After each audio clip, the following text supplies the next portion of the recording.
जय माता दी, जय जगदंब, नमो आदेश। मी प्राध्यापक आंधळे सर आपलं ह्या व्हिडिओमध्ये स्वागत करत आहे। नवरात्रीच्या घटस्थापनेविषयी, नवरात्रीच्या उपवासासंबंधी आपण समग्र माहिती टाकणारा असा हा सविस्तर व्हिडिओ तयार करत आहोत। अनेक दर्शकांचा आग्रह होता की गुरुजी तुम्ही ज्याप्रमाणे पितृपक्षावरती सविस्तर मार्गदर्शन केलं तसंच मार्गदर्शन आम्हाला नवरात्री संबंधी सुद्धा करा।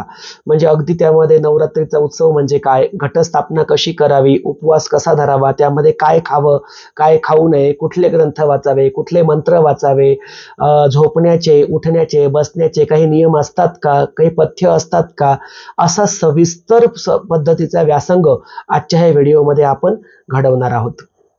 बघा, साधारणतः वर्षातून एकूण 4 नवरात्री येतात, पैकी 2 ह्या प्रगट नवरात्री असतात। प्रगट नवरात्री म्हणजे ज्या नवरात्रीची घटस्थापना ही घरोघरी केली जाते, अशा प्रगट नवरात्री म्हणजेच चैत्र नवरात्र, दुसरं म्हणजे अश्विन नवरात्र। ह्या अश्विन नवरात्रालाच शारदीय नवरात्रोत्सव असं सुद्धा संबोधलं जातं।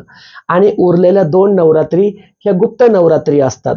तर ह्या गुप्त नवरात्रींची साधना फक्त अघोरी लोक, तांत्रिक लोक किंवा शाक्त पंथातील शक्तीचे उपासक करत असतात, परंतु त्यामध्ये घटस्थापना केली जात नाही। सध्या आपण विषय घेणार आहोत शारदीय नवरात्रोत्सवाचा, म्हणजेच काय तर अश्विन महिन्यामध्ये अश्विन शुद्ध प्रतिपदेपासून जी आपण घटस्थापना करतो तर थेट नवमीपर्यंत जो उत्सव चालतो या 9 दिवसांच्या बाबतीमध्ये। बघा, जगत जननी जगदंबेने महिषासुरासोबत जे काही युद्ध केलं, ह्या युद्धाचं प्रतीक म्हणजे ह्या नवरात्री आहे।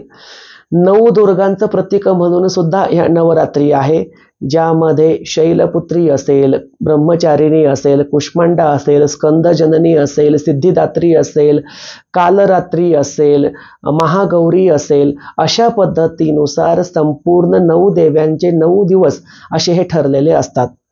आता जसं की पहिल्या दिवशी शैलपुत्री असते, शैलपुत्री म्हणजे काय तर हिमालयाची पुत्री, दुसऱ्या दिवशी ब्रह्मचारिणी असते, तिसऱ्या दिवशी कुष्मांडा असते, नंतर स्कंदजननी असते, कात्यायनी असते, कालरात्री असते। अशा पद्धतीनुसार नवदुर्गांचं प्रतीक म्हणून एकेका दिवशीची एक रात्र अशा ह्या समूहाला नवरात्री म्हटलं जातं। आता यामध्ये विशेष शब्द येतो तो म्हणजे रात्री। रात्री ह्या शब्दाचा अर्थच मुळामध्ये कालिका देवी किंवा महाकाली असा होतो। मुळामध्ये रात्र ही कालीमय आहे, अंधारमय आहे, महाकाली स्वरूप आहे। दिवस आणि रात्र, आता याच्यामध्ये असा विषय असतो की सहसा पुरुष देवांची उपासना किंवा पुरुष देवांची व्रत ही सहसा दिवसा असतात, परंतु काही निवडक व्रते अशी आहे जसं की महाशिवरात्री। महाशिवरात्री हे व्रत शक्ती आणि शिवाचं प्रतीक आहे, त्यामुळे ते रात्रीकालीन असं व्रत आहे। महाशिवरात्रीला तुम्ही दिवसा काय करता यापेक्षा तुम्ही संध्याकाळच्या नंतर अखंड रात्रीमध्ये शिवाची उपासना किती करता याला महत्त्व अधिक असतं। त्याच पद्धतीनुसार एकादशी व्रत आहे, एकादशी व्रतामध्ये तुम्ही दिवसभर काय करता यापेक्षा अधिक तुम्ही रात्री हरिनामस्मरणामध्ये किती दंगून जाता, किती त्या ठिकाणी भजन कीर्तन करता, हरिनामाचा जाप करता याला महत्त्व असतं।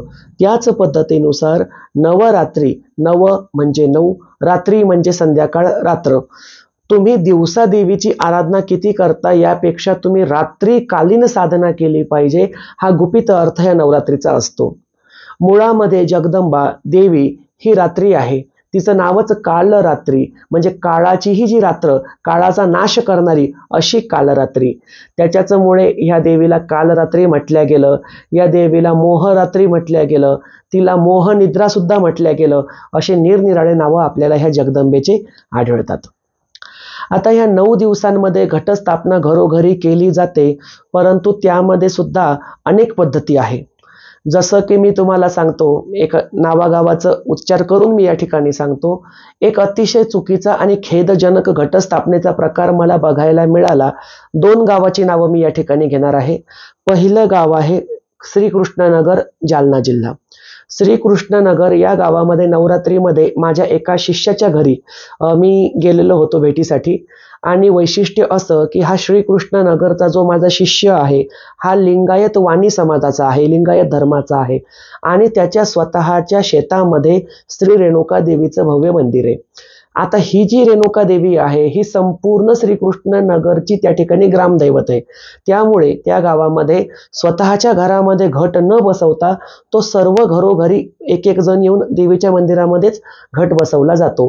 म्हणजे प्रत्येक घरातील कर्ता पुरुष किंवा कर्ती महिला येते, घटाचं साहित्य सोबत आणते आणि देवीच्या मंदिरामध्येच स्वतःच्या घरातील घट बसवते. हे पूर्णतः चुकीचं आहे.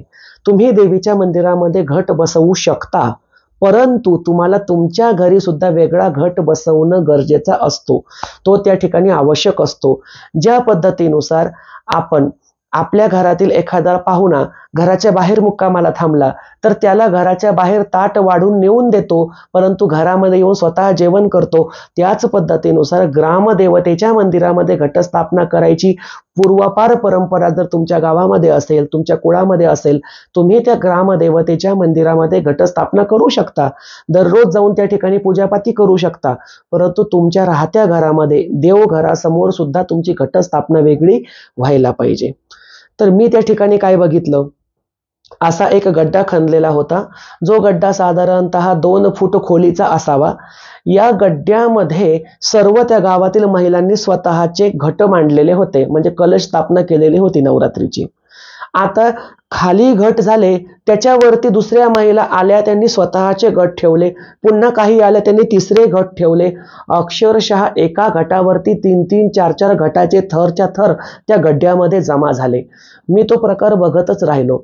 मग मी माझ्या शिष्याला विचारलं, जो त्या मंदिराचा पुजारी सुद्धा आहे, त्याला म्हटलं, का रे ही कशी काय पद्धत? त्याने मला सांगितलं की गुरुजी आमच्या गावची हीच पद्धत आहे. आणि मग मी म्हटलं, आता ह्या घटांमध्ये पाणी कसं ओततील, याला माळ कशी चढवतील? त्याने सांगितलं, माळ चढवण्याची गरजच नाही, पाणी घालण्याची गरजच नाही. पहिल्या दिवशी जो घट ठेवला तो थेट शेवटच्या दिवशी येऊन उचलून न्यावा लागतो. मग मला एक प्रश्न पडला की बुवा इथे जवळजवळ 70-80 महिलांनी आपापले घट ठेवलेले आहे, एकावरती एक एकावरती एक अशी उतरंड बसवलेली आहे. मग ज्या महिलेने घट बसवला तिच्या नेमकं लक्षात कसं राहत असेल की माझा घट कुठला? तो म्हटला, गुरुजी लक्षात ठेवण्याची गरजच नाही, महिला येते, जो घट हाताला लागेल तो घट उचलते, बाजूला ठेवते, नंतर त्याला घरी घेऊन जाते.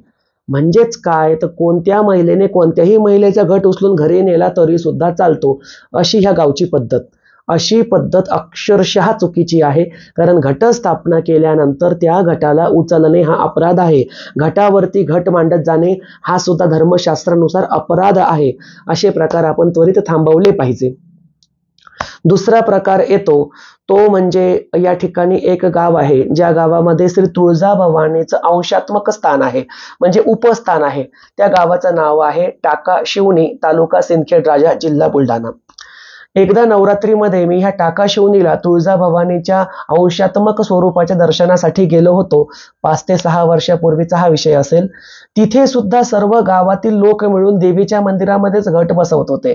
स्वतःच्या घरी कोणीही घटस्थापना करत नाही, जो तो आपापला घट घेऊन जातो आणि मंदिरामध्ये टेकवतो. परंतु तिथलची पद्धत अशी होती की निदान ते घट एकावर एक न ठेवता त्यांनी असे गोलाकार पद्धतीनुसार ते मांडलेले होते, आपापला घट वेगवेगळा. बरं ठीक आहे, त्यामध्ये मला काही चमत्कार पाहायला असे मिळाले. चमत्कार मुद्दाम शब्द वापरतोय कारण की चुकीच्या गोष्टीचं आपण समर्थन करू शकत नाही, त्याला चमत्कारिकपणाच म्हणावा लागेल. अक्षरशः घटाच्या नावाखाली दिवाळीमध्ये जे सुगड मिळतं, सुगड म्हणजे बोळकं, जे आपण लक्ष्मीपूजनाला समोर मांडतो लक्ष्मीच्या मूर्तीच्या, त्या बोळक्यामध्ये काही काही जणांनी घट बसवले होते. एवढंसच बोळकं, एवढासाच गडू तो मातीचा, आणि त्यामध्ये घटस्थापना. त्यानंतर 1-2 ठिकाणी तर मी कहर बघितला, अक्षरशः तुम्हाला खोटं वाटेल, ऑइल पेंटचे जे रिकाम्या डब्या असतात छोट्याशा, ज्याच्यामध्ये 100 मिली पेंट येतो, एवढीशी डब्बी ती 100 मिलीची, ती ऑइल पेंटची रिकामी स्टीलची डब्बी, तिच्यामध्येच पाणी ओतलेलं आणि तिला आंब्याचे 5 पानं लावलेले आणि ती डब्बी तिथे ठेवून दिलेली. त्या डब्बीच्या खाली माती नाही, त्याच्यावरती नारळ नाही, त्याला कुठलाही धागा नाही, हळद नाही, कुंकू नाही, स्टेनलेस स्टीलची ती ऑइल पेंटची डब्बी, तिला 5 पानं आंब्याचे झालं. काही जणांनी जांभळीचे पानं लावलेले होते, काही जणांनी रामफळाचे पानं लावलेले होते. आणि अक्षरशः हे पाहून माझ्या मनाला अत्यंतिक वेदना झाल्या. त्या ठिकाणी प्रल्हाद नावाचे एक पुजारी होते त्या देवीचे. आता ते आहेत की नाही मला माहित नाही, 4-5 वर्षापूर्वीचा विषय आहे, तेव्हा त्यांचं वय फार जास्त होतं. मी त्यांना विचारलं की दादा हा काय प्रकार आहे? त्यांनी मला सांगितलं की गुरुजी, मी माझ्या स्वतःच्या घरी सागर संगीत घटस्थापना केलेली आहे, स्पेशल, वेगळी अशी, स्वतंत्र अशी, परंतु या गावची लोकांची प्रथाच अशी आहे, त्यामुळे ते मनाला वाटतं तशी घटस्थापना करतात. म्हटलं बरं, तांब्याचा कलश मला कळला, मातीचा घट मला कळाला, परंतु या ठिकाणी जे काही दिवाळीचं बोळकं ठेवलेलं आहे आणि त्यापेक्षा मोठा कहर म्हणजे ऑइल पेंटची छोटीशी डब्बी ठेवलेली आहे, याला घटस्थापना म्हणतात का? अहो, खेळभांडी खेळताना 4-5 वर्षाची मुलं सुद्धा असं भरून ठेवतात, मग त्याला काय अर्थ आहे? त्यावरती ते हसले आणि मला म्हटले, गुरुजी तुमचं सर्व बरोबर आहे, परंतु तुमच्यासारख्या व्यक्तींनी याविरुद्ध आवाज केला पाहिजे, जनजागृती केली पाहिजे. आणि दैवयोगाने त्यावेळेला आपलं यूट्यूब चॅनल नव्हतं, परंतु आता ते आहे, फॉलोअर्स आहे, दर्शक आहे, उपासक आहे, माझे स्वतःचे भरपूर शिष्य आहे आणि त्यासोबतच माझ्यावरती प्रेम करणारे तुम्हासारखे चॅनलचे सबस्क्रायबर सुद्धा आहे. तर या निमित्ताने मी हे 2 मुद्दे या ठिकाणी घेतो. असे जर मुद्दे कोणाच्या गावात असतील त्यावर पहिले बंदी आणावी, नसल बंदी आणता येत तर त्या ठिकाणी काय असेल त्या प्रथेनुसार घट नेऊन ठेवून द्यावा व स्वतःच्या घरी स्वतंत्र घटस्थापना करावी. आता दुसरा प्रश्न येतो, घटस्थापना नेमकी करायची कशी? प्रत्येक घराची, कुटुंबाची पद्धत वेगवेगळी असते, परंतु या ठिकाणी मी धर्मशास्त्रानुसार आणि ज्या कलशामध्ये जगदंबेच्या शक्ती लहरी अधिकाधिक आकृष्ट होतील अशी पद्धत सांगणार आहे. सर्वात प्रथम बघा, ज्या घरामध्ये जोड कुळदैवत असेल अशांनी 2 घटस्थापना कराव्या. जोड कुळदैवत म्हणजे काय? तर ज्यांना, उदाहरणार्थ देतो मी, माहूरगडची स्त्री रेणुका माता सुद्धा कुलस्वामिनी आहे आणि तुळजापूरची भवानी सुद्धा कुलस्वामिनी आहे, अशांनी जोड कळस बसवावा. किंवा कोणाला कोल्हापूरची महालक्ष्मी सुद्धा कुलस्वामिनी आहे, वणीची सप्तशृंगी सुद्धा कुलस्वामिनी आहे, तरी त्यांनी जोड बसवावा. काही ठिकाणी तुळजापूरची भवानी कुलस्वामिनी असते, परंतु त्या गावची एखादी ग्रामदेवता, जसं की लक्ष्मी आई असेल, जाखाई असेल, मेसाई असेल, नेसाई असेल, पिंगळाई असेल, भारज माता असेल, त्या ठिकाणी भगवती देवी असेल, नावं निरनिराळी असतात, काळुंखा असेल, साळुंखा असेल, जी कुठली असेल, कालिंका असेल, तर त्या देव्यांची नावाने वेगळा घट आणि कुलदेवीचा वेगळा घट अशी जोड घटस्थापना करावी. जोड घटस्थापना म्हणजे काय? तर समान आकाराचे 2 घट घेऊन 2 वेगवेगळ्या मातीच्या ढिगाऱ्यावरती ते बसवावे. आता याची पद्धत कशी? सर्वात प्रथम जमीन स्वच्छ पाण्याने धुवून घेतलेली असावी, गोमूत्र टाकून ती जमीन पुसून घेतलेली असावी. स्वच्छ धुतलेल्या जमिनीवरती देवघरापाशी आपण जमिनीवरती सर्वात प्रथम वाघोरी पसरवावी. वाघोरी म्हणजे काय हा प्रश्न अनेक जणांना पडला असेल. तर शेतातील काळ्या कप्प मातीला विदर्भामध्ये वाघोरी असं म्हटलं जातं. वाघोरी म्हणजे शेतातील काळी सुपीक माती. ही माती पसरवल्याच्या नंतर 2 ढिगारे तयार करून घ्यावे. ज्यांच्या कुटुंबामध्ये एकच घट असेल त्यांनी एकच ढिगारा तयार करावा. या ढिगाऱ्याच्या मध्ये मध्यभागी थोडासा खोल गड्डा करून त्यावरती कळसाची स्थापना करावी. आता कळस कुठला मांडावा? तर काही घराण्यांमध्ये मातीचा कलश म्हणजे मातीचा घट बसवण्याची पद्धत असते, त्यांनी मातीचा बसवावा. तर काही घराण्यांमध्ये तांब्याचा किंवा पितळेचा कलश बसवण्याची पद्धत असते, जो तो आपापल्या पद्धतीनुसार त्यांनी कलश बसवावा. त्या ठिकाणी मातीचा किंवा तांब्याचा कलश बसवल्याच्या नंतर त्या मातीमध्ये तुम्ही 5 प्रकारची धान्य पेरावी. 5 प्रकारच्या धान्यामध्ये तुम्ही कुठलीही तृणधान्य म्हणजे ज्याला वरती पत्ते येतील, हिरवी त्या ठिकाणी धान्य उगवेल, असे 5 धान्य ते तुम्ही घ्यावे. आता हे 5 धान्य त्या ठिकाणी पेरावे. आता पेरत असताना त्या ठिकाणी काही विशिष्ट मंत्र म्हणावा का? तर तुम्हाला जे काही देवीचं सुक्त येतं, देवीचं स्तोत्र येतं, देवीचा मंत्र येतो, तो तुम्ही जपत राहावा. ज्या भक्तांनी गुरुकडून शाक्त पंथाची दीक्षा घेतली असेल अशांनी ही सर्व विधी करताना स्वतःच्या गुरुमंत्राचा आणि कान मंत्राचा जाप करत राहावं. ज्यांनी दीक्षा घेतली नसेल त्यांनी जय जगदंब, जय जगदंब, जय जगदंब हा जाप केला तरी सुद्धा चालतो. आता मला या ठिकाणी विशेष हे सांगावंसं वाटतं की वेदोक्त पद्धतीनुसार ही माती पसरवण्याचा सुद्धा वेगळा मंत्र आहे, धान्य पेरण्याचा सुद्धा मंत्र आहे, कलश त्या ठिकाणी रोवण्याचा सुद्धा मंत्र आहे, परंतु या ठिकाणी अगदी सर्वसामान्य भक्ताला समजेल या पद्धतीनुसार आपला सांगायचा उद्देश असल्यामुळे मी या ठिकाणी कुठलेही स्पेशल वेगळे असे विशिष्ट मंत्र सांगत नाही, फक्त सर्वसामान्यांना जमेल अशी कृती सांगत आहे. यानंतर ह्या कलशामध्ये आपल्याला त्या कलशाच्या गळ्यापर्यंत काठोकाठ न भरता तो कलश थोडासा रिकामा राहील एवढं पाणी ओतायचं आहे. हे पाणी तुम्ही गंगाजल ओतू शकता, गोदावरीचं जल ओतू शकता, किंवा तुमच्या गावातील जी कुठली नदी आहे तिचं पाणी ओतू शकता. नदी जर प्रदूषित असेल तर तुम्ही विहिरीचं पाणी ओतू शकता. आणि ज्यांच्यापाशी कुठलाही पर्याय नाही अशांनी स्वतःच्या घरातील पाणी ओतलं तरी सुद्धा चालेल. कळसामध्ये पाणी ओतल्याच्या नंतर त्या ठिकाणी तुम्हाला कळसामध्ये 1 रुपयाचं सुट्टं नाणं टाकायचं आहे. त्यासोबतच 1 सुपारी सुद्धा टाकायची आहे. त्यासोबतच थोड्याशा दुर्वा त्या पाण्यामध्ये आपल्याला टाकायच्या आहे. ज्यांच्याकडे दुर्वा नसतील त्या ठिकाणी ती कुठलीही सुगंधित वनस्पती सोडू शकता, किंवा एखादं सुगंधित गुलाबाचं, किंवा त्या ठिकाणी मोगरा असेल, झेंडू असेल, गलांगडा असेल, यापैकी एखादं फूल सोडलं तरी सुद्धा चालेल. यानंतर ह्या कलशाला आपल्याला 5 पानं लावून घ्यायची आहे. आता ही पानं तुम्ही नागवेलीची सुद्धा लावू शकता, किंवा तुम्ही आंब्याची पानं सुद्धा लावू शकता. आंब्याची जर 5 पानं लावले तर त्याला आम्रपल्लव असं म्हटलं जातं. ही पवित्र पानं लावून झाल्याच्या नंतर तुम्हाला त्या कळसावरती नारळ स्थापन करायचा आहे. हे मी या ठिकाणी जाणीवपूर्वक सांगतो. बऱ्याच घरांमध्ये मी बघतो की नारळ ठेवला जात नाही. नारळाच्या ऐवजी त्या घटावरती तांब्याची थाळी ठेवली जाते, किंवा मातीची, त्या ठिकाणी त्याला खापर म्हटलं जातं, मातीचं खापर ठेवलं जातं, किंवा त्या ठिकाणी तो घट अक्षरशः उघडाच ठेवला जातो. ही पद्धत पूर्णतः चुकीची आहे.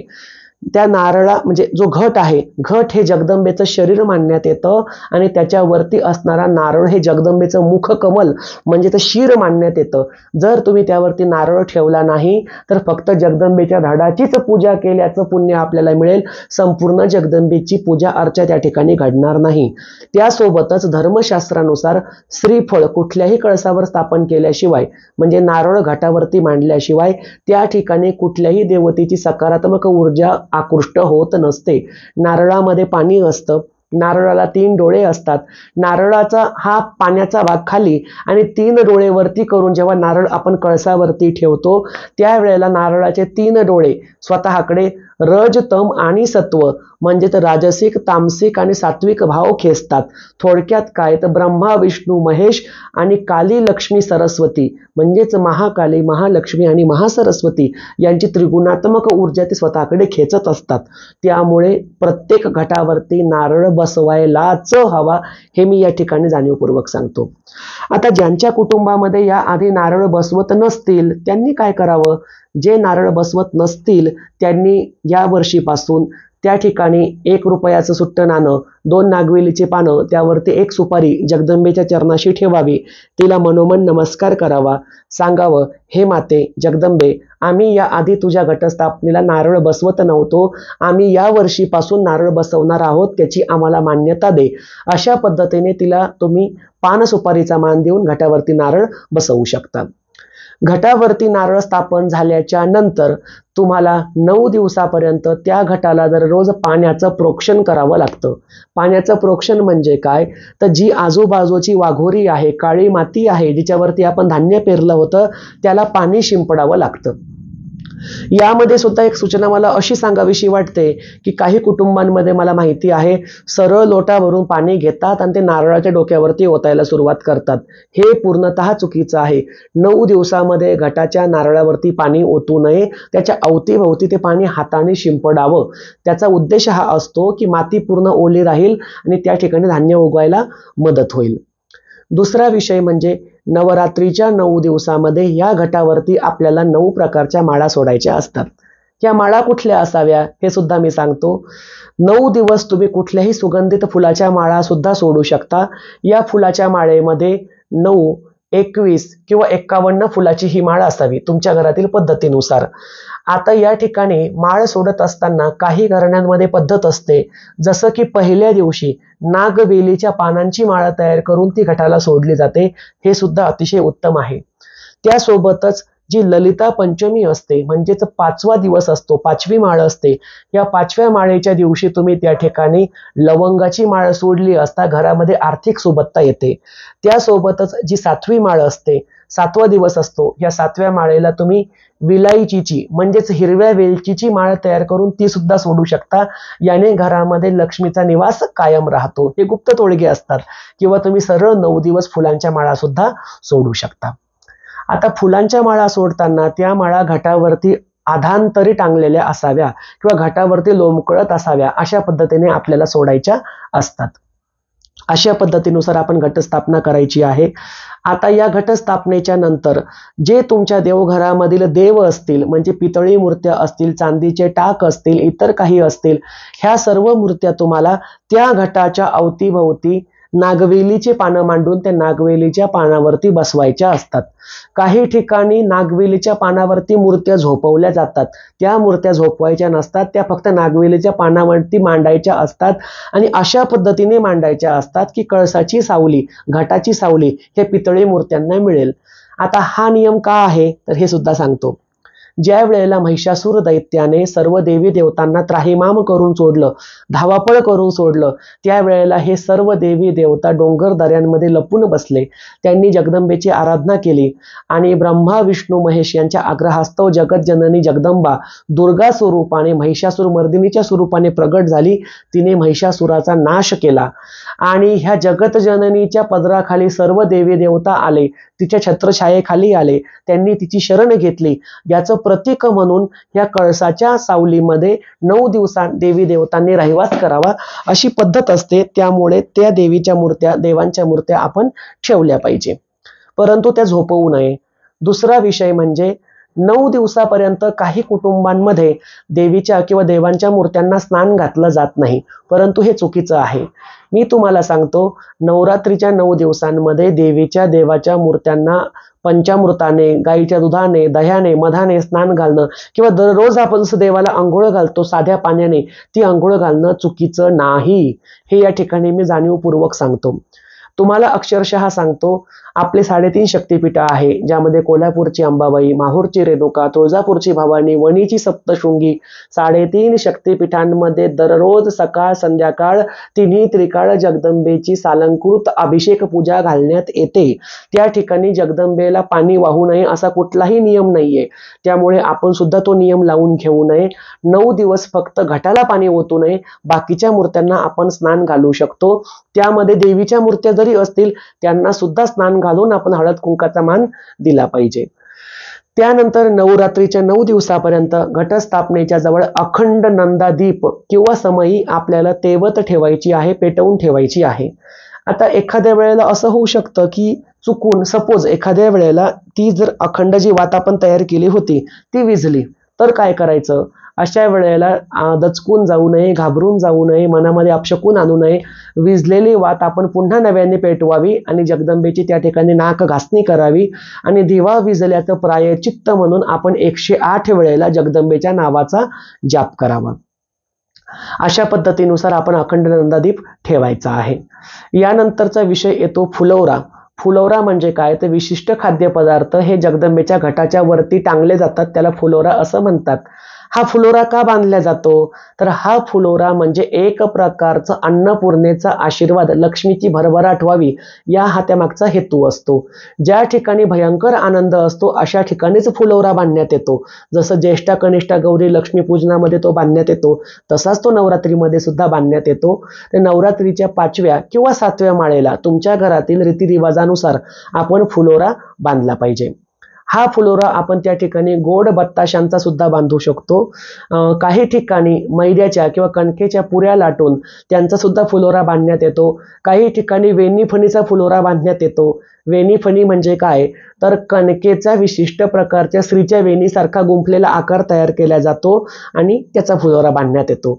वेणीफणीचा फुलोरा असो, कणकेच्या पुऱ्याचा असो, मैद्याच्या पुऱ्यांचा असो, ज्याला साटोऱ्या सुद्धा म्हटलं जातं, कडाकणी सुद्धा म्हटलं जातं, किंवा साधा आपला बत्ताशाचा फुलोरा असो, तो आपण त्या ठिकाणी बांधू शकतो. यानंतर पुढचा विषय येऊन जातो की जगदंबेचे उपवास कसे पकडावे. बघा, निरनिराळ्या प्रांतामध्ये निरनिराळ्या प्रथा मी बघितलेल्या आहे. जसं मी तुम्हाला सांगतो, माझ्याकडे मागे एकदा उदगीर ह्या शहरामधून काही भक्त आले होते. त्यांनी मला सांगितलं की नवरात्रीच्या 9 दिवसामध्ये त्यांच्या कुटुंबामध्ये चक्क पोहे खाल्ले जातात. पोहे कसे? की अगदी त्याच्यामध्ये कांदा कापून टाकला जातो, मिरची, कोथिंबीर, सर्व जसे आपण रेग्युलर कांदे पोहे करतो तसेच कांदे पोहे 9 दिवसापर्यंत खाल्ले जातात आणि त्यावरती उपवास धरले जातात. दुसरं उदाहरण मला ऐकायला मिळालं, हे बहुतेक मलकापूर किंवा मेहकर ह्यापैकी मला गावाचं नाव आता आठवत नाहीये. तिथलची एक महिला माझ्याकडे मागे खेटे मारण्यासाठी येत होती. तिने मला सांगितलं की गुरुजी, मी 9 दिवस फक्त धपाटे खाऊन उपवास करते. म्हटलं धपाटे कशाचे? म्हणजे जी उपवासाची भाजणी असते, जी राजगिऱ्यापासून किंवा साबुदाण्यापासून बनवते, त्यापासूनचे धपाटे का? ती म्हटली नाही, अगदी गव्हाच्या कणकेमध्येच मी सर्व साहित्य टाकते, परंतु 9 दिवस फक्त धपाटेच खाते. असे तिचे धपाट्याचे उपवास होते. संभाजीनगर उर्फ औरंगाबाद शहरामध्ये एक कुटुंब असं आहे, ज्या कुटुंबामध्ये 9 दिवसांमध्ये आंबट, तिखट, खारट चव घेतली जात नाही. म्हणजेच काय तर तेल, मीठ, तिखट वर्जित असतं. त्या कुटुंबामध्ये 9 दिवस फक्त गूळ आणि शेंगदाणे आणि फळाव खाऊनच उपवास धरले जातात. ही एक पद्धत मला बघायला मिळाली. आणि बाकीची पद्धत आपल्या सर्वांनाच माहिती आहे, ती म्हणजे साबुदाणा असेल, वरई म्हणजेच भगरीचा भात असेल, शेंगदाण्याची आमटी असेल, हे उपवासाचे पदार्थ खाऊन उपवास करणे. तर यापैकी योग्य पद्धत कुठली? तर मी तुम्हाला सांगू इच्छितो, उपवास करण्याचा प्रमुख उद्देश हा असतो की शरीरातील वातावरण कंट्रोलमध्ये ठेवणे. वातावरण कंट्रोलमध्ये ठेवणे म्हणजे काय? शरीरामध्ये कुठलं वातावरण असतं असं तुम्हाला वाटलं असेल, तर शरीरामध्ये षड्रिपूंचं वातावरण गुपित स्वरूपामध्ये बसलेलं असतं. हे षड्रिपू कोणते? काम, क्रोध, लोभ, मद, मत्सर, अहंकार, हे जे सर्व षड्रिपू आहे हे शरीराच्या आतून चिकटलेले असतात, आपल्या अंतरात्म्याला चिपकलेले असतात. यांच्यापासून आपली निवृत्ती व्हावी, आपली अंतरात्मा शुद्ध व्हावी, अष्टसात्विक भाव आपले जागृत व्हावे आणि आपल्याला अधिकाधिक ईश्वरीय ऊर्जेचा लाभ प्राप्त व्हावा, या कारणासाठी उपवास धरण्याची पद्धत आहे. मग यामध्ये खाल्ले जाणारे पदार्थ सुद्धा एवढेच सात्विक असायला पाहिजे. मी सांगतो, नवरात्रीच्या उपवासामध्ये साबुदाण्याचं प्रमाण कमीत कमी ठेवायला पाहिजे. बाकीच्या ठिकाणी दररोज 9 दिवस सकाळ संध्याकाळ साबुदाणा खाल्ला जातो, परंतु साबुदाणा खाल्ल्यामुळे शरीरामधील आम्लाचं प्रमाण वाढतं, ॲसिडिटीचं प्रमाण वाढतं, शरीरामध्ये दाहकता वाढते, दांभिकपणा वाढतो. त्यामुळे साबुदाणा आपण वर्ज्य केला पाहिजे किंवा तो एखाद्या वेळेलाच खाल्ला पाहिजे. त्यासोबतच तळणीचे पदार्थ सुद्धा आपण कमीत कमी खाल्ले पाहिजे. मग आपण त्या ठिकाणी जास्तीत जास्त काय सेवन केलं पाहिजे? तर अतिसात्विक पदार्थ म्हणजे काय? फळे आहे, सर्व प्रकारची गोड फळे आपण खाऊ शकतो. फक्त चिंच, आवळा, बोर आणि जांभूळ हे 4 फळं नवरात्रीच्या उपवासाला वर्जित असतात. हे 4 फळांना खाऊ नये. बाकी त्या ठिकाणी केळी आहे, चिकू आहे, सफरचंद आहे, अननस आहे, तुम्ही बाकीची कुठलीही फळं खाऊ शकता. त्यासोबतच तुम्ही ओला खजूर खाऊ शकता. त्यासोबतच तुम्ही वरईचा म्हणजेच भगरीचा भात किंवा भगरीची त्या ठिकाणी खिचडी, त्यासोबत शेंगदाण्याची आमटी हे पदार्थ सुद्धा खाऊ शकता. अनेक भागांमध्ये नवरात्रीच्या उपवासाला कोथिंबीर खाल्ली जाते. आमच्या विदर्भामध्ये कोथिंबीरीला संबार म्हटलं जातं बरं का. म्हणजेच काय तर धन्याची हिरवी पानं.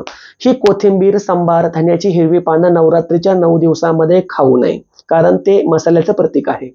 त्यासोबतच अनेक ठिकाणी टमाट्याचा वापर सुद्धा केला जातो. तर टमाट्याचा वापर करायचा की नाही करायचा हे तुमच्यावर अवलंबून आहे. जर तुमच्या कुटुंबामध्ये पद्धत असेल, तुम्ही टमाटे खाऊ शकता, नसेल तर खाऊ नका. परंतु नवरात्रीच्या 9 दिवसापर्यंत चुकूनही लिंबू खाऊ नये. अनेक ठिकाणी भगरीच्या भातावरती, साबुदाण्याच्या खिचडीवरती, उसळीवरती लिंबू पिळून खाल्लं जातं. लिंबू मुळामध्ये देवीचा बकरा आहे, बकरा स्वरूप आहे. त्याला 4 पायाच्या बोकड्याची उपमा दिलेली आहे. त्यामुळे लिंबू कापणं म्हणजे देवीचा बळी देणे, आणि बळी हा फक्त अष्टमी नवमीला दिला जातो. त्यामुळे कोणीही लिंबू उपवासकर्त्याने खाऊ नये. त्यासोबतच पुढचा विषय येऊन जातो, झोपण्याचे नियम काही आहेत का? उठण्या बसण्याचे काही नियम आहेत का? प्रत्येक कुटुंबाचा नियम वेगळा असतो. काही कुटुंबामध्ये 9 दिवस पलंगावर झोपलं जात नाही, पलंगावर बसलं जात नाही. 9 दिवस गादीचा त्याग केला जातो, जमिनीवरती झोपलं जातं किंवा जमिनीवरती एखादी सतरंजी किंवा चटई अंथरून त्यावरती झोपलं जातं. आपल्या कुटुंबातील पद्धतीनुसार आपण ते पाळलं पाहिजे. परंतु एक सांगतो, या 9 दिवसामध्ये उपवास करत्या व्यक्तीने, व्रत धारण करणाऱ्या व्यक्तीने गादीवरती झोपू नये, एवढं मात्र खरं. आता पुढचा विषय येऊन जातो, जे हँडिकॅप असतील, अपंग असतील, अशांना जमिनीवरती झोपणं शक्य नसतं. मग अशा वेळेला आपण जगदंबेची माफी मागावी आणि अपंग व्यक्तीने पलंगावरती, गादीवरती झोपण्यास काहीही हरकत नाही. पुढचा विषय येऊन जातो आता अष्टमी आणि नवमी संबंधीचा. अष्टमी आणि नवमीच्या दिवशी काही कुटुंबामध्ये काही चांगल्या प्रथा पण आहे, काही वाईट प्रथा पण आहे. पहिले मी वाईट प्रथा सांगतो, मग त्यामध्ये आपण सुधारणा सांगूया.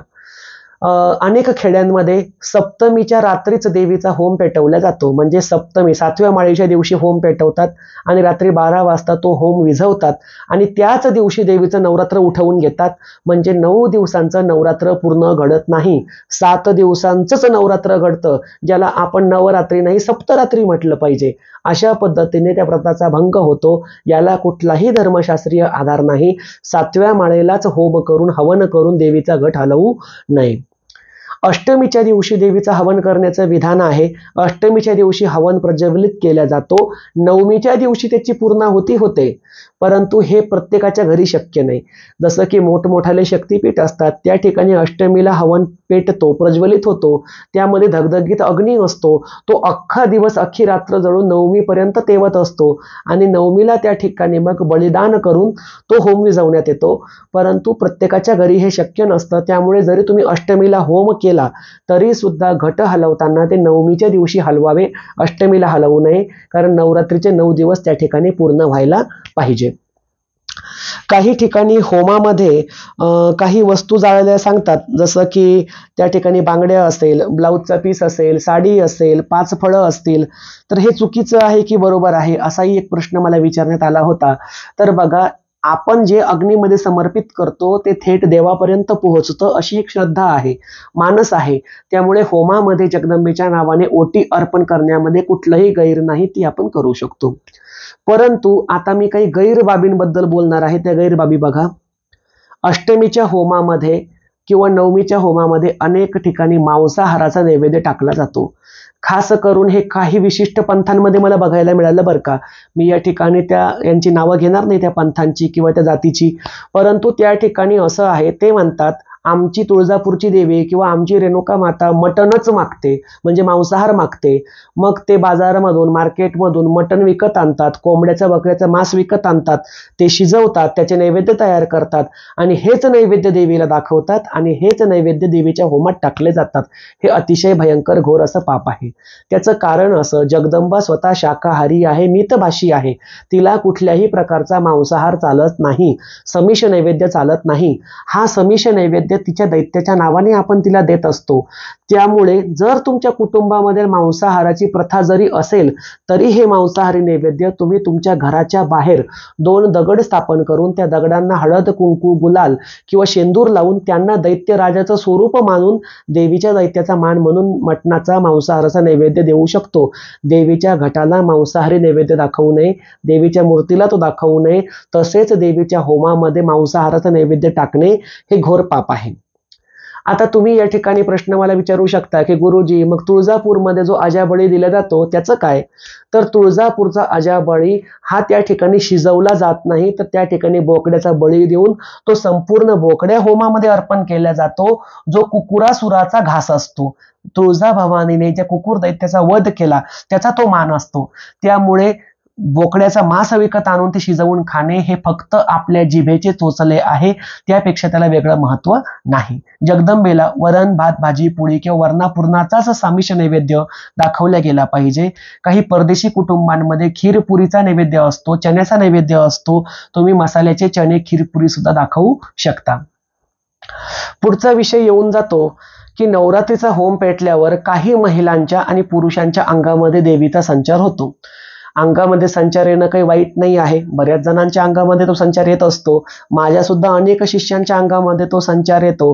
परंतु अंगामध्ये संचार आलेले स्त्री पुरुष बऱ्याच वेळेला जाऊन थेट त्या होमामध्येच उडी मारतात किंवा हवनामध्ये उडी मारतात आणि त्या ठिकाणी मग त्यांचा नाच सुरू होतो, त्यांचा डान्स सुरू होतो. अशा पद्धतीनुसार ही अतिशय चुकीची अशी पद्धत आहे. त्याचं कारण मी तुम्हाला सांगतो. वैदिक पद्धतीनुसार जो होम स्थापन केलेला असतो त्या होमाच्या 3 पायऱ्या म्हणजेच प्रामुख्याने ब्रह्मा विष्णू आणि महेश यांचं प्रतीक असतं. त्या पायऱ्यांना असणाऱ्या 3 कोना म्हणजे आता ही जी आडवी रेष आहे, ह्या 3 पायऱ्या ब्रह्मा विष्णू महेश, जो कोपरा असतो ज्या ठिकाणी काटकोन तयार होतो त्याच्या 3 पायऱ्या म्हणजे महाकाली, महालक्ष्मी, महासरस्वती स्वरूप असतं. आणि ह्या होमाच्या पहिल्या पायरीला प्रामुख्याने काळा कलर असतो, दुसऱ्या पायरीला लाल कलर असतो आणि सर्वात वरच्या पायरीला त्या ठिकाणी सफेद कलर असतो. म्हणजेच महाकाली, महालक्ष्मी, महासरस्वती असं ते स्वरूप असतं. अशा ह्या परम पवित्र होमामध्ये ज्या वेळेला कोणी उडी मारतं आणि स्वतःच्या पायाने अग्निनारायणाला पायदळीत उडवतं, यापेक्षा घोर अपमान अन्नपूर्णेचा, अग्निनारायणाचा आणि जगदंबेचा असू शकत नाही. ज्यांना फार जास्त शौक आहे होमामध्ये खेळण्याचा, शौक शब्द मुद्दाम वापरतोय, काही जणांना माझा शब्द खटकेल, ज्यांना फार जास्त शौक आहे, आवड आहे, अशांनी त्या ठिकाणी स्वतंत्र रहाड तयार करावी. रहाड म्हणजे काय? जमिनीमध्ये हातभर खोलीचा गड्डा खणावा, त्या गड्ड्यामध्ये सरपण भरावं, तो पेटवून द्यावा, त्याचे लाल इंगूळ पडल्यानंतर, इस्तव पडल्यानंतर, त्या ठिकाणी अग्नी पडल्यानंतर त्यामध्ये तुम्ही हवं तेवढं खेळत बसा, कोणाला काहीही त्याबद्दल त्रास नाही. परंतु वैदिक पद्धतीच्या होमामध्ये आपण उडी टाकू नये. कारण काय? त्या ठिकाणी आपण वैदिक मंत्र म्हणून आहुत्या देत असतो. त्यामध्ये अन्नाच्या आहुत्या असतात, भाताच्या आहुत्या असतात, समिध्याच्या आहुत्या असतात, नवग्रहांच्या वनस्पती असतात, 52 प्रकारच्या सिद्ध वनस्पती असतात आणि त्या ठिकाणी तुपाची धार टाकण्यात येते, शेवटी नैवेद्य टाकण्यात येतो, जगदंबेची ओटी टाकण्यात येते. अशा सर्व परम मंगल वस्तू त्या होमामध्ये पडत असताना जेव्हा आपण त्या होमामध्ये उड्या मारतो आणि नाचायला सुरुवात करतो, त्या ठिकाणी अतिशय जास्त अपमान होतो. आणि हे या ठिकाणी मी एवढं जास्त प्रखर पद्धतीने का सांगत आहे? कारण मागच्या वर्षी अशाच पद्धतीनुसार मी एका ठिकाणी होम करायला घेतला होता. मी स्वतः सुद्धा होम घेतो, परंतु मी देवीचा होम करण्याचे पैसे घेत नाही. माझ्यातर्फे मी 1 किंवा 2 ठिकाणचे होम फुकट करून देत असतो. तर या ठिकाणी एक गाव आहे, त्या गावामध्ये एका महिलेने पूर्ण होम शांततेने पार पडू दिला. मी वैदिक पद्धतीने होम केला. शेवटी देवीची आरती सुरू झाली. एकाएकी त्या महिलेच्या अंगामध्ये तुळजाभवानीचा संचार झाला. ती महिला जशी पळत आली, थेट तिची होमामध्ये उडी मारण्याची तयारी होती. मी तिला अडवलं. ती मला म्हटली की मला शांत होऊ द्या. ती म्हणजे तिच्या अंगातील देवी म्हटली मला शांत होऊ द्या. मी त्यांना सांगितलं, आई साहेब, हा वैदिक होम आहे, याच्यात तुम्हाला उडी मारायला जमणार नाही. तुम्हाला होमच खेळायचा असेल, वेगळी राहाड तयार करा आणि त्याच्यामध्ये खेळा. मी त्या महिलेच्या नवऱ्याला सांगितलं, म्हटलं हे बघा, वेगळा होम तयार करा, राहाड तयार करा, राडीमध्ये खेळू द्या, वैदिक होमात उडी मी मारू देणार नाही. असं समजून आम्ही घरी वापस आलो. घरी वापस आल्याच्या नंतर अर्ध्या तासाने मला त्या गावामधून फोन आला. त्या गावातील एक व्यक्ती म्हटली, गुरुजी तुम्ही वापस गेल्यावर त्या महिलेच्या पुन्हा अंगात आलं आणि ती महिला पळत आली, पुन्हा तिने त्या होमामध्ये उड्या मारल्या, स्वतःच्या पायाने तिने पूर्ण होमकुंड मोडलं आणि मग तिची तुळजाभवानी शांत झाली. मला पुन्हा त्या गावाला जावं लागलं, गावातील प्रतिष्ठित व्यक्तींना गोळा करावं लागलं आणि त्या महिलेच्या तोंडामध्ये मला शेण घालावं लागलं. हे या ठिकाणी मी जाणीवपूर्वक सांगतो. माझा कोणाला राग येत असेल तरी सुद्धा चालेल, असा अपमान कृपया कोणी करू नका. वेगळी राहाड करा, तिच्यामध्ये खेळा, वैदिक होमाचं पावित्र्य जपा. हिंदू धर्मातील व्यक्तींनी जर हिंदू धर्माच्या पूजेचा असा अपमान केला, यापेक्षा दुर्दैवी दिवस ते कोणते म्हणावे. असो, पुढचा विषय आता या ठिकाणी मी घेत आहे की नवरात्रीच्या दिवशी घट कधी हलवायचे, तर ते नवमीच्या दिवशी हलवावे. नवमीच्या दिवशी त्या ठिकाणी हातामध्ये तांदूळ घ्यावे, ते जगदंबेच्या त्या घटाला अर्पण करावे. 1 घट असेल, 2 घट असेल, त्या ठिकाणी हात जोडून प्रार्थना करावी आणि म्हणावं पुनरागमनाय च पुनरागमनाय च. याचा अर्थ असा होतो की पुढच्या वर्षी पुन्हा आम्ही तुमचं आवाहन करणार आहोत. पूर्ण आवाहन केल्यावर तुम्ही पुन्हा घटस्थापनेसाठी या ठिकाणी या. त्यानंतर तुम्ही त्या घटावरील सर्वात प्रथम नारळ बाजूला काढावे आणि नंतर ते कलश उचलावे. कलश उचलल्याच्या नंतर त्या कलशातील पाणी घरातील प्रमुख व्यक्तींनी थोडं थोडं प्राशन करावं. जर ते पाणी थोडं खराब वाटत असेल तर प्राशन न करता ते स्वतःच्या शरीरावरती प्रोक्षण करावं, म्हणजे थोडंसं शिंपडून घ्यावं. स्वतःच्या घरामध्ये अवतीभवती ते पाणी शिंपडावं आणि त्याच्यावरती जे धान्य उगवलेलं असतं, 9 दिवसामध्ये छानपैकी धान्य उगवतं पहा. तर जे तृण येतं, तृण म्हणजे वरचे हिरवे शेंडे, थोडे थोडे शेंडे तोडून ते शेंडे स्वतःच्या खिशामध्ये ठेवावे, घरातील देवी देवतांना वाहावे आणि बाकीचं संपूर्ण पाणी असेल, माती असेल, धान्य असेल, हे वाहत्या पाण्यामध्ये, तलावामध्ये, विहिरीमध्ये विसर्जन करावं, परंतु त्याला निर्जन स्थळी किंवा कचरा कुंडीमध्ये किंवा जी आपली महानगरपालिकेची कचऱ्याची गाडी येते तिच्यामध्ये फेकू नये. जे समुद्र किनारपट्टीवरील भाविक असतील ते समुद्रामध्ये सुद्धा विसर्जन करू शकतात. अशा पद्धतीनुसार हे 9 दिवसांचं व्रत आपल्याला पाळायचं आहे. आता पुढचा विषय येतो की या 9 दिवसामध्ये सप्तशतीचं पारायण ज्यांची करायची इच्छा आहे त्यांनी ते कसं करावं. बघा, दुर्गा सप्तशती हा शक्तीचा महान ग्रंथ आहे. या ग्रंथाची रचना स्वयं मार्कंडेय ऋषी महाराजांनी केलेली आहे, ज्यामध्ये प्रामुख्याने श्री महाकाली, श्री महालक्ष्मी, श्री महासरस्वती यांचे चरित्र आणि त्यांची शक्ती सामावलेली आहे. परंतु नवरात्रीच्या 9 दिवसामध्ये पारायण करणारे जर पुरुष असतील आणि महिला असतील त्यांच्यासाठी मी काही सूचना सांगतो. सर्वात प्रथम विषय, पारायण काळामध्ये आसन घेऊन त्यावरतीच बसून सप्तशतीचा पाठ करावा. हा सप्तशतीचा पाठ करताना अंगावरील वस्त्र, तुमचे कपडे स्वच्छ धुतलेले असावे.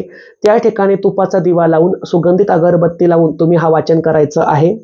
त्यासोबतच एक सांगू इच्छितो, महिला जर वाचक असतील, महिला वाचकांनी सप्तशती संस्कृतचा पाठ करू नये.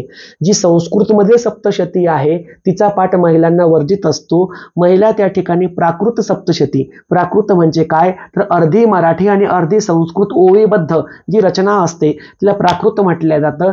प्राकृत सप्तशतीचा पाठ तुम्ही त्या ठिकाणी करू शकता. स्वामी दत्तावधूत असतील यांची एक प्राकृत सप्तशती आहे. त्यासोबतच ओमकार ठाकूर यांची सुद्धा एक प्राकृत सप्तशती आहे. अग्निहोत्री ब्राह्मण यांची सुद्धा एक प्राकृत सप्तशती आहे. अनेक लेखकांनी ह्या सप्तशती लिहिलेल्या आहे. त्यापैकी तुमच्याकडे जी कुठली प्राकृत असेल किंवा हल्ली स्वामी समर्थ केंद्रांमध्ये सुद्धा प्राकृत सप्तशती मिळते, जिच्यावरती सप्तशृंगीचा फोटो असतो, ती सप्तशती असेल, हिचा तुम्ही पाठ करू शकता. किंवा जे भाविक फक्त एकदम साधे असतील, ज्यांना संस्कृत वाचता येत नाही, प्राकृत सुद्धा कठीण जाते, अशांनी सरळ सोपं त्या ठिकाणी देवी चरित्र आणावं, ज्यामध्ये देवीची सरळ सरळ सप्तशतीची माहिती मराठीमध्ये दिलेली असते. कथा स्वरूप असते, कथासार स्वरूप असते. ती कथा स्वरूप माहिती सुद्धा वाचायला काहीही हरकत नाही. यासोबतच तुम्ही त्या ठिकाणी देवी भागवतचा पाठ करू शकता. त्या ठिकाणी तुम्ही रेणुका महात्म्य वाचू शकता. त्या ठिकाणी तुळजा महात्म्य वाचू शकता. त्या ठिकाणी तुम्ही देवीचे स्तोत्र, जसं की श्री रेणुका स्तोत्र आहे, श्री दुर्गा स्तोत्र आहे, श्री तुळजाभवानी स्तोत्र आहे, यांचा पाठ सुद्धा करू शकता. त्यासोबतच त्या ठिकाणी संध्याकाळी थोडा वेळ नामस्मरणामध्ये मात्र नक्कीच घालवावा. नामस्मरणामध्ये वेळ घालवत असताना तुम्ही त्या ठिकाणी जगदंबेच्या तारक नाम मंत्राचा जाप करावा, तो म्हणजे जय जगदंब. जय जगदंब याचा अर्थ होतो जगदंबेचा जय असो, विजय असो. जगदंबा म्हणजे काय तर संपूर्ण जगाची माता, संपूर्ण जगाची आई अशी देवी. म्हणजे अगदी प्रत्येकच देवीला आपण जगदंबा स्वरूप मानतो. महाकाली असेल, महालक्ष्मी असेल, महासरस्वती असेल, तुळजाभवानी असेल, रेणुका असेल, यल्लम्मा असेल, काळूबाई असेल, सप्तशृंगी असेल, तुमची जी कुठली इष्ट आराध्य दैवता आहे, ही आराध्य देवता ही जगदंबा स्वरूपच आहे. त्यामुळे आपण जय जगदंबाचा जाप ज्याही ध्यानाला समोर ठेवून करू तो त्या त्या देवतेला प्राप्त होतो. याशिवाय तुम्ही तुमच्या देवतेच्या नावाचा जाप सुद्धा करू शकता. अशा पद्धतीनुसार आपण दररोज त्या ठिकाणी जाप करावा. जाप करत असताना तो माळेवरती न करता श्वासावरती करण्याचा प्रयत्न करावा. हे या ठिकाणी मी जाणीवपूर्वक सांगतो. याचं कारणही सांगतो. जेव्हा आपण माळ हातामध्ये घेऊन बसतो, मग ती रुद्राक्षाची असो, तुळशीची असो, स्फटिकाची असो किंवा लाकडाची असो, कुठलीही माळ असो, माळेवरती जप करत असताना आपल्या मनामध्ये विशिष्ट असा आकडा सुरू असतो. 1 माळ झाली, 2 माळा झाल्या, 3 माळा झाल्या, 4 माळा झाल्या, म्हणजे जगदंबेच्या किंवा ईश्वराच्या नामस्मरणावरून आपलं लक्ष विचलित होतं आणि ते आकडेवारीमध्ये गुंततं. त्यामुळे ईश्वरीय दैवीय ऊर्जा आपल्याकडे आकृष्ट होत नाही. त्यासाठी मी तुम्हाला सांगतो, डावा हात खाली, उजवा हात वरती किंवा उजवा हात खाली, डावा हात वरती, दोन्हीपैकी कुठल्याही एका मुद्रेमध्ये आपण मांडी घालून बसू शकतो. पद्मासनामध्ये बसा, अर्ध पद्मासनामध्ये बसा किंवा सरळ सुखासनामध्ये बसलं, सुखासन म्हणजे जसे आपण बसलेलो असतो तसं तरी सुद्धा चालेल. जे हँडिकॅप असतील, अपंग असतील, काही प्रॉब्लेम असेल, असे भक्त खुर्चीवर बसूनही जाप करू शकतात. आणि एक सोपी पद्धत आणखीन सांगावीशी वाटते. तुम्ही त्या ठिकाणी बोटांमध्ये बोट फसवून सुद्धा जाप करू शकता. याला संपुट म्हटलं जातं. ही संपुट मुद्रा सुद्धा चालते. आणि जाप करत असताना डोळे बंद करावे. श्वास आत घेताना जाप करावा, श्वास बाहेर सोडताना जाप करावा आणि त्या ठिकाणी वाचिक जाप करावा. वाचिक म्हणजे काय, तर तुमचा आवाज फक्त तुम्हालाच ऐकू येईल एवढ्या मोठ्या आवाजामध्ये हा जाप करावा. दररोज 1 तास, सव्वा तास, 1.5 तास, 2 तास, किमान अर्धा तास तरी हा जाप करणं अपेक्षित आहे. सकाळ संध्याकाळ जगदंबेची आरती करावी. नवरात्रीची आरती अनेक सुंदर सुंदर आरत्या आहे. अश्विन शुद्ध पक्षी, अंबा वैसली सिंहासनी हो, ही आरती सुंदर आहे. किंवा निरनिराळ्या आरत्या ज्या असतील त्या आपण गाऊ शकतो. अशा पद्धतीनुसार आपण जगदंबेची 2 वेळेला आरती सुद्धा करावी.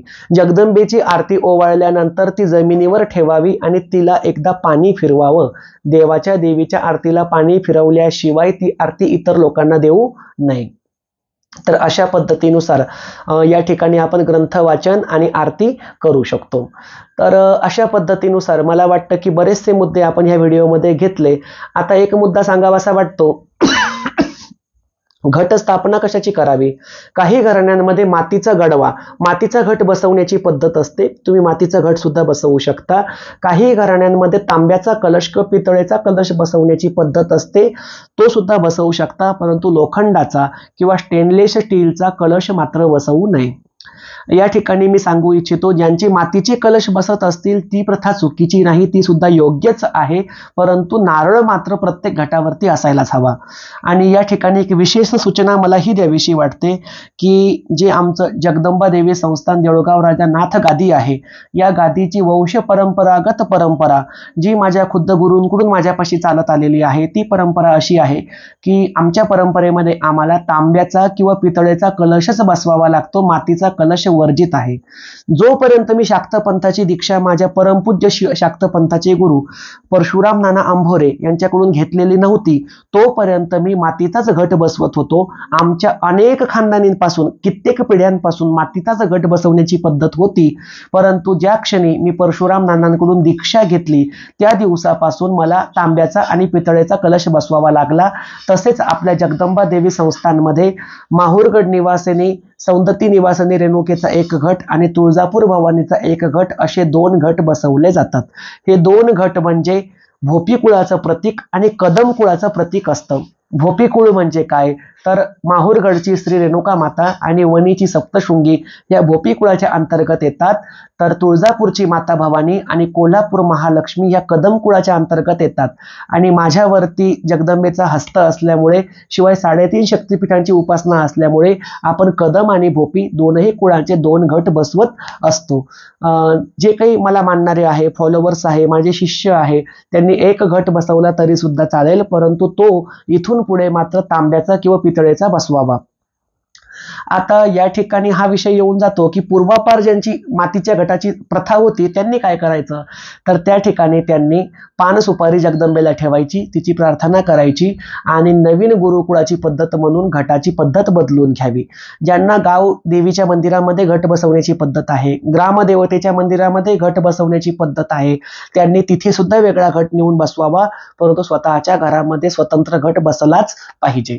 अशा पद्धतीनुसार नवरात्रीचा व्रताचा आपण सर्वांनी अवलंबन करूया, त्याची सुरुवात करूया. जगदंबेची कृपा दृष्टी अधिकाधिक स्वतःवरती प्राप्त करून घेऊया. आणि अशा पद्धतीनुसार हा व्हिडिओ या ठिकाणी मी थांबवत आहे. सर्वांचं कल्याण असो. आणि एक विषय सांगायचा राहिला, असंच होऊन जातं, मी विषय बंद करायला जातो मला एक विषय आठवतो. काही आराध्यांनी मला प्रश्न केले, ते म्हटले सप्तशृंगीचा जो घट असतो, म्हणजे जो सप्तशृंगी देवीच्या नावाने बसवला जातो, सप्तशृंगीच्या घटाला 5 ऐवजी 7 धान्य पेरावे लागतात आणि तिच्या घटाला 5 ऐवजी 7 पानं लावावी लागतात. तर हे अगदी चुकीचं आहे. तिचं नाव जरी सप्तशृंगी असलं तरी सप्तशृंगी या शब्दाचा अर्थ होतो 7 शिखरांवरती रहिवास करणारी. हे 7 शिखर म्हणजे वणीच्या गडावरील 7 टेकड्या सुद्धा आहे, तसेच मानवी मनामध्ये असणारे सप्तचक्र सुद्धा आहे. तर सप्तशृंग याचा अर्थ तो आहे. त्या ठिकाणी 7च विड्याची पानं लावावी, 7च आंब्याची पानं लावावी, धान्य 7 प्रकारचीच पेरावी असं काहीही नाही. धान्य 5च असतात, त्यासोबतच पानं सुद्धा 5च असतात. त्याचं कारण असं, 5 हा आकडा पंचमहाभूतांशी निगडित आहे. मनुष्याचा संपूर्ण कारोबार, त्याचं जीवन, त्याचा देह, त्याचा सूक्ष्मदेह हा पंचमहाभूताच्या पिंजऱ्यामध्ये अडकलेला असतो. हा पंचमहाभूताचा पिंजरा म्हणजे काय, तर आपलं हे शरीर. ही पंचमहाभूत कुठली, तर भूतत्व, तेज म्हणजेच अग्नितत्व, आकाश तत्व, वायू तत्व, जलतत्व म्हणजेच पाणी.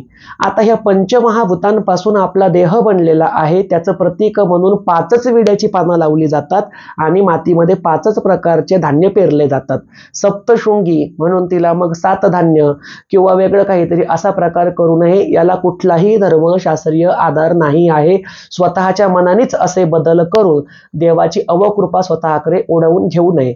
मागे एका आराध्याच्या घरामध्ये मी बघितलं, त्याने स्वतःच्या कळसाला 11 पानं लावलेली होती, ती बसतही नव्हती. एवढी दाटीवाटीने म्हटलं, अरे बाबा 11 पानं का लावली? तो म्हटला 11 देवीचं स्वरूप. म्हटलं 11 देवी कोणत्या? म्हटलं नवदुर्गा. अरे म्हटलं नवदुर्गा तर 9च आहे, मातृका 7च आहे, योगिनी 64 आहे. एक तर सप्तमातृकांचे 7 पानं लाव, नवदुर्गाचे 9 लाव, किंवा एकाच गटाला योगिनीचे 64 पानं लाव. म्हणजे हे मी त्याला त्या ठिकाणी विनोदामध्ये म्हटलं, असं काहीही नसतं, पानं 5च असायला पाहिजे. तर आजची ही माहितीने व्हिडिओ तुमच्या सर्वांना नक्कीच आवडला असेल अशी आशा व्यक्त करतो. माझ्या शब्दांना पूर्णविराम देतो. जर कोणाचं मन दुखावलं असेल तरी सुद्धा हरकत नाही, परंतु हा व्हिडिओ मी ज्यांच्यासाठी बनवला मी सर्वांसाठीच, परंतु आता ज्यांनी ही होमामध्ये उडी मारली होती, ज्यांनी हा प्रकार केला होता, ते सुद्धा हा व्हिडिओ बघत असतील. कृपा करून यावर्षी मी तुमच्या गावामध्ये होम पेटवायला येणार नाही आहे, कारण माझी सुपारी दुसरीकडची आहे. सुपारी म्हणजे फुकटची सुपारी. मी पेट्रोलचे पैसे सुद्धा घेत नाही, हे आवर्जून सांगतो. परंतु होमामध्ये उड्या मारू नका, स्वतंत्र राड करा, तिच्यामध्ये उड्या मारा. जय माता दी, जय जगदंब, नमो आदेश.